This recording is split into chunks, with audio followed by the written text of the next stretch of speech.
Hello, good morning everyone. Welcome back to our English program. And today we're gonna talk about procedure text and the skill we're gonna learn about reading. Oke, hari ini kita berjumpa lagi dalam pembelajaran bahasa Inggris dan hari ini kita akan belajar procedure text. Dalam hal ini skill yang akan kita pelajari adalah skill reading atau membaca. Nah, reading ini sebenarnya ada dua, anak-anak.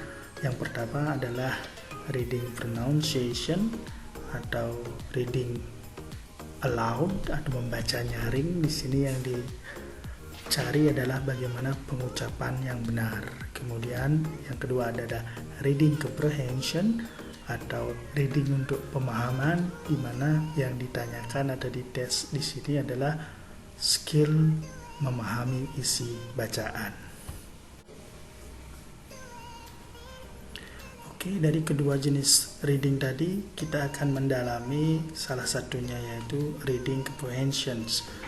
Nah, untuk memahami reading comprehension, pertama yang harus kita pahami adalah reading sub skill. Karena konteksnya kita belajar text procedure atau procedure text, maka kita akan memperdalam apa saja reading sub skill yang ada pada procedure text. Yang pertama, kita mulai dari sub skill yang pertama ada topic of the text. Terus yang kedua ada purpose of the text. Yang ketiga ada detailed information, ada stated information, dan ada unstated information. Yang keempat, kita akan memperdalam sub skill tentang referring, dan yang terakhir word meaning. Kita awali dengan sub skill yang pertama, topic of the text. Topik dari sebuah text procedure adalah inti utama dari teks tersebut. Ingat ya, inti utama. Ciri dari pertanyaan topik yaitu dia sering menggunakan kosakata seperti about dan topic.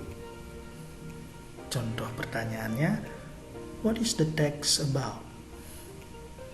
What is the topic of the text? Nah, bagaimana tips menjawab soal seperti ini? Pertama, untuk menjawab pertanyaan ini kita baca dengan teliti bagian goal dari teks yang sedang dikerjakan. Karena apa? Karena topik itu bisa kalian temukan di goal. Seperti sebelumnya kita pelajari bahwa text procedure ada 3 structure atau 3 bagian. Yang pertama goal, material, dan step. Nah, itu sudah kita pelajari sebelumnya, jadi kalian pasti sudah tahu apa itu goal. Kita cari topik itu di bagian go.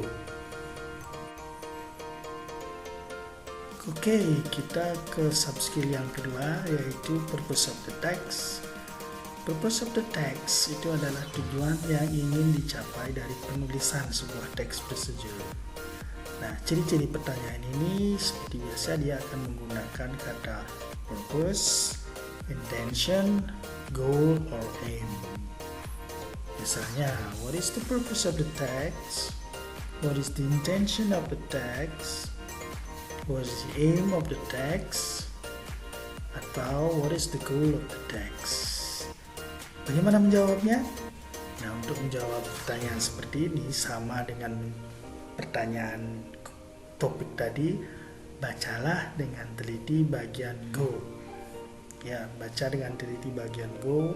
Dan purpose-nya biasanya ada di sana dan diawali oleh kata do.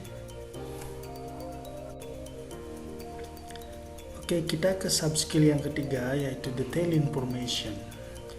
Detail information ini adalah sub skill yang paling banyak keluar dalam sebuah tes. Nah, detail information ini seperti yang kita bahas sebelumnya ada 2, yaitu ada yang stated, ada yang unstated. Apa itu detail information? Detail information itu adalah informasi yang didapat dari sebuah teks.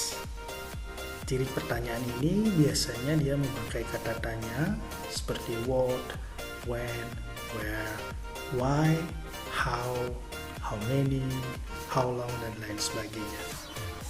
Seperti contoh pertanyaan berikut. How many ingredients we need? What do we use to mix the ingredient? Nah, ini adalah beberapa contoh pertanyaan dengan subskill detail information. Nah, untuk menjawabnya, maka ada cara yang bisa kita pakai, yaitu pertama, carilah kata kunci di pertanyaan. Misalkan kita memakai pertanyaan di atas yang nomor 2. Dari pertanyaan di atas, kata kuncinya yaitu mix the ingredients. Lalu perhatikan kata tanya yang dipakai. Kata-kata tanya yang dipakai adalah what. Selanjutnya, carilah kata mix the ingredient di teks dan temukan jawabannya. Jawabannya pasti ada di seputaran kata mix the ingredients. Jika jawabannya bisa langsung ditemukan, maka penulis soal sedang mengetes kalian dengan stated information.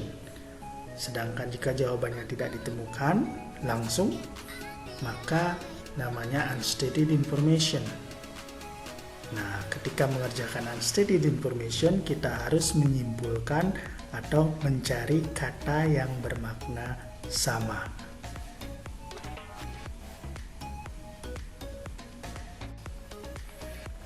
Subskill berikutnya adalah reframe. Apa itu reframe? Reframe atau rujukan kata adalah kata yang digunakan untuk mengganti kata di depan sehingga tidak mengulangi kata yang sama. Nah, ciri pertanyaan ini yaitu menggunakan kata underline dan kata refer. Misal ada pertanyaan seperti ini. Take the apple and cut it with knife. The underlined word refers to. Nah, mungkin anak-anak pernah melihat atau mengerjakan soal pertanyaan seperti ini. Nah, ini ya namanya reframe. Nah, untuk menjawabnya, langkah pertama yang kita harus lakukan adalah menemukan dulu kata yang di underline atau kata yang digaris bawahi. Kata yang digaris bawahi di sini adalah kata it, seperti contoh di atas. Maka carilah kata yang diganti oleh kata it dengan cara mencari ke depan. Ya, mencarinya ke depan. Kata yang diganti oleh it ketika kalian cari ke depan adalah kata apple. Nah, kata ganti yang sering dipakai dalam procedure text yaitu it dan they atau them. Ya, kata ganti seperti yang sudah kita pelajari ada she, he, it, I, you, they, we. Tetapi yang paling sering muncul di procedure text karena dia menggunakan bahan berupa benda. Jadi yang dipakai paling sering adalah it dan they. Subskill yang terakhir adalah word meaning. Word meaning adalah makna dari sebuah kata. Dalam konteks belajar text procedure, word meaning yang akan kita bahas yaitu sinonim atau padanan kata atau persamaan kata. Ciri dari pertanyaan ini yaitu memakai kata mean, means, close in meaning, similar meaning, atau same meaning. Contoh pertanyaannya seperti berikut. Drain the potatoes. The word drain has the same meaning with. Nah, untuk menjawab pertanyaan ini, maka kita harus mencari kata yang memiliki makna yang sama dengan kata drain.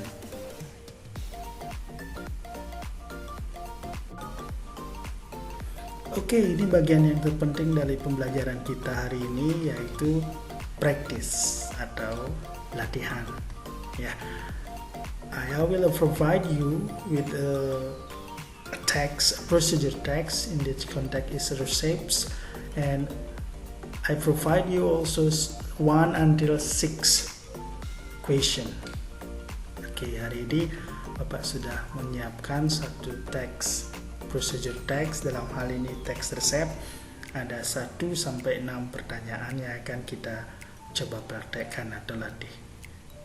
Oke, question number 1. Pertanyaan pertama. Sebelum melakukan atau menjawab pertanyaan ketika kita menyelesaikan reading comprehension, langkah pertama yang kita akan lakukan adalah melakukan skimming atau membaca sepintas.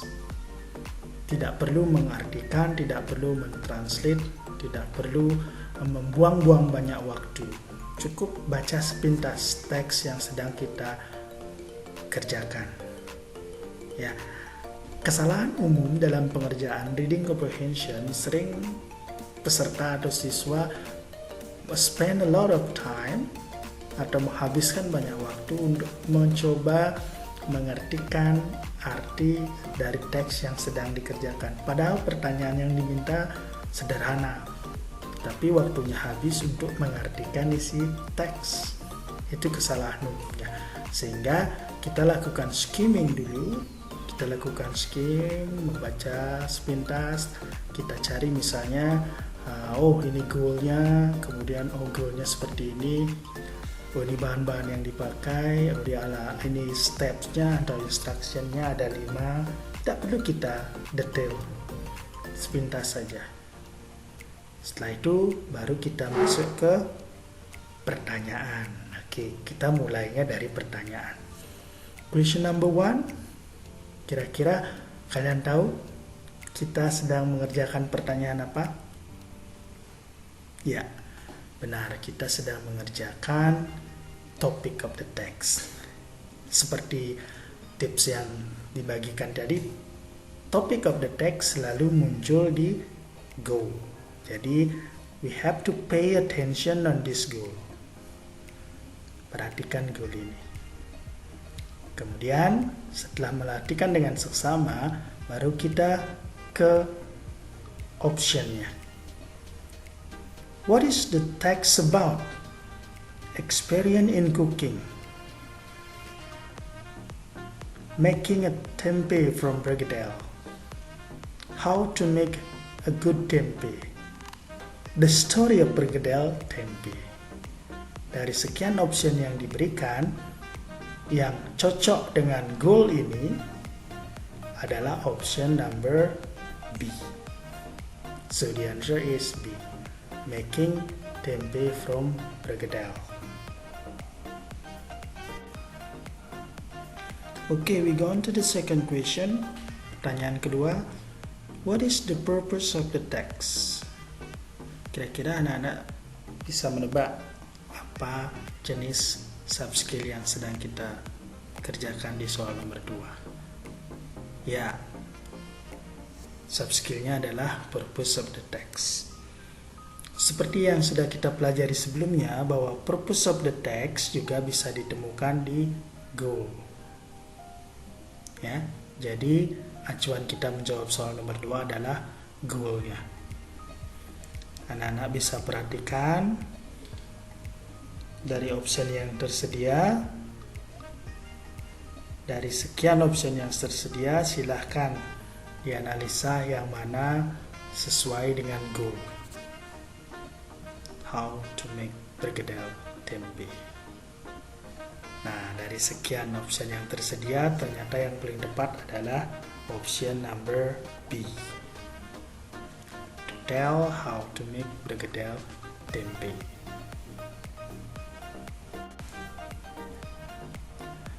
Okay, we go on to question number 3. How should we shape the tempeh? How should we shape the tempeh? Jadi dari kata tanya how yang dipakai di sini mengindikasikan atau menandakan kita sedang mengerjakan subskill yang berikutnya, yaitu detail information. Mari kita praktekkan teorinya. Pertama, langkah yang kita akan lakukan adalah mencari kata kunci di pertanyaan. Kata kuncinya adalah shape the tempeh. Shape the tempeh ini salah edit sedikit karena D-nya 2 kali. Shape the tempeh. Kemudian dari kata shape the tempe ini, kita lakukan skim ke teks. Kita lakukan membaca cepat ke teks, jangan mengartikan. Kita hanya fokus mencari kata shape the tempe. Oke, kita dapat di langkah yang ketiga, the third step. Kita baca kalimatnya. Shape the tempe into the size of golf ball and flatten a little with fork. Jadi dari isi kalimat itu, yang mana jawabannya? Ya, jawabannya adalah nomor B, a golf ball, atau berbentuk bola golf. Kita ke question number 4.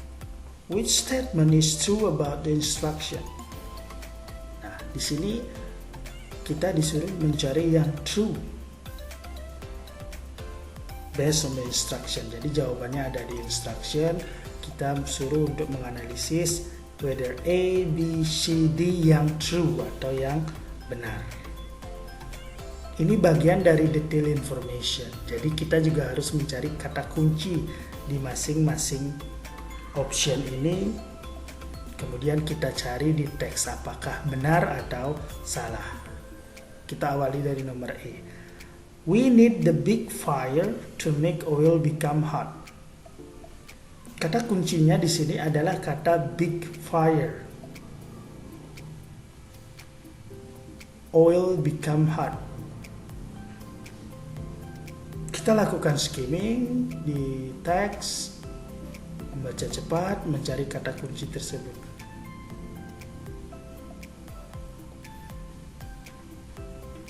Kita tidak bisa menemukan big fire, kita hanya bisa menemukan oil is hot. Oil is hot. Berarti jawabannya ada di langkah nomor 4. Tapi yang mana itu? Kita cocokkan dulu. We need the big fire. Kalau kita mencari kata fire di langkah nomor 4, kita tidak akan menemukannya karena ini unstated information. Kata fire ternyata artinya sama dengan flame. Flame and fire sama, has the same meaning. Jadi untuk option number A dinyatakan dengan big fire, sementara di teks dinyatakan dengan medium flame. Jadi berbeda. Di sini api yang besar, di sini api yang medium. Jadi option number A totally wrong. Salah. Bukan nomor A jawabannya. Kita ke number B. We ought to drop the tempe round 10 or 12 at a 2 times. Kata kuncinya adalah drop the tempe. Drop the tempe. We go on to skim, doing skimming, to find out drop the tempe. Where is it? This one. Drop the tempe into the oil. Nah, dari sini jawabannya di sini. Kita analisa. Drop the tempe into the oil 5 or 6 at the moment. 5 or 6 at a moment. Sorry, at a time. 5 or 6 at a time. Sementara di sini, we ought to drop the tempe around 10 or 12 at a 2 times. Bedanya di sini a time, di sini 2 times. Apakah ini salah? Kita cek dulu. 5 or 6 itu dalam a time, dalam satu kali itu 5 or 6, 5 sampai atau 6. Sementara di sini dalam 2 times dia 10 or 12. Berarti 5 dua kalinya 10 and 6 dua kalinya 12. Jadi sama saja. Berarti option number B benar. Kita cek lagi nomor C. Siapa tahu ada perbedaan. Kita go on to number C. We fork to cut the shape of tempe. Kita cari the shape of tempe. Oke nih. Shape the tempe into the size of a golf ball and flatten a little with a fork. Kita menggunakan fork untuk flatten, sementara di sini dinyatakan we fork to cut. Berarti cut and flatten berbeda arti. Flatten artinya meratakan, sedangkan cut artinya memotong. Nomor C juga salah. Number D, we fry the tempe before golden brown. Kita cari golden brown di teks. Oke, langkah kelima. Fry until golden brown. Kata yang berbeda di sini adalah until and before. Tentu saja preposition ini bermakna beda. Until sampai, sedangkan before sebelum. Jadi kita kembali ke jawaban kita yang pertama. The true statement is number B. Question number 5. In a bowl and mix it with. The word it refers to. Oke, kira-kira kita mengerjakan skill yang mana, anak-anak? Ya, kita sedang mengerjakan refrain dari kata reverse ini. Mari kita gunakan teori yang sudah ada. Pertama, kita akan mencari kata it ini. Karena it ini yang diminta, cari dulu it ini di teks. Kita lakukan skimming, membaca cepat, jangan mengartikan, hanya mencari kata it. Ini dia kata it. Setelah ketemu kata it, berarti kita harus mencari it ini mengganti kata apa. Of course, kita harus mencarinya ke depan. Berarti jawabannya ada di kalimat put the mashed tempeh in a bowl and mix it. Nah, kita ke option sekarang. For, di mana letak for? For ada di belakang kata it. Berarti bukan itu. Royco, ini merah, ini juga ada di belakang kata it. Sementara egg juga ada di belakang kata it. Satu-satunya kata yang ada di depan kata it adalah kata tempe. Jadi jawabannya adalah tempe, nomor D. The last question. Drying and absorbent paper. Drying on absorbent paper. The underlined word has similar meaning with. Nah, silakan anak-anak analisa dulu. Ini kita sedang mengerjakan subskill yang mana? Oke, dari kata has similar meaning ini kita bisa menyimpulkan bahwa kita sedang mengerjakan word meaning atau sinonim. Sinonim dari kata yang di underline yaitu kata drying. Andai saja anak-anak mengetahui arti kata drying, jadi soal ini akan sangat gampang untuk dijawab. Sedangkan apabila anak-anak tidak tahu kata drying, ini akan sedikit sulit untuk dikerjakan. Nah, bagaimana langkah kita mengerjakan? Kita akan melakukan guessing atau menebak arti kata drying. Menebak arti kata drying dengan menganalisis kalimat yang memakai kata drying itu, yaitu drying on absorbent paper. Dalam rumus kalimat, sebuah kata itu tidak bisa berdiri sendiri. Dia perlu dukungan dari kata yang lain, terutama kata yang ada di depan atau di belakang kata yang diminta. Nah, berarti kata drying ini sangat berhubungan erat dengan kata on absorbent paper, khususnya kata absorbent paper. Mungkin anak-anak tidak tahu kata absorbent, tapi Bapak yakin anak-anak tahu kata paper. Ya, paper artinya kertas. Drying on paper. Drying dengan kertas. Kira-kira kita mendrying dengan kertas, apa sih yang sedang kita lakukan? Mari kita lihat. Make it wet. Wet artinya basah. Apakah kita membasahi dengan kertas? Make it cool, membuatnya jadi dingin. Can you make something cool with paper? Dengan kertas? Atau make it dry, membuatnya menjadi kering dengan kertas. Atau make it hot, membuatnya menjadi panas dengan kertas. Oke, dari A, B, C, and D ini bisa disimpulkan bahwa jawaban yang paling mendekati adalah, atau yang paling benar, C, make it dry.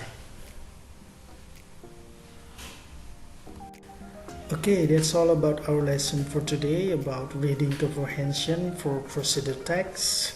Harapannya anak-anak terus practice. Seperti motto kita, let's practice, because practice is the key to learn English. Praktek atau latihan adalah kunci belajar bahasa Inggris. Okay, see you next time in my video. Thank you very much for your attention and have a great day.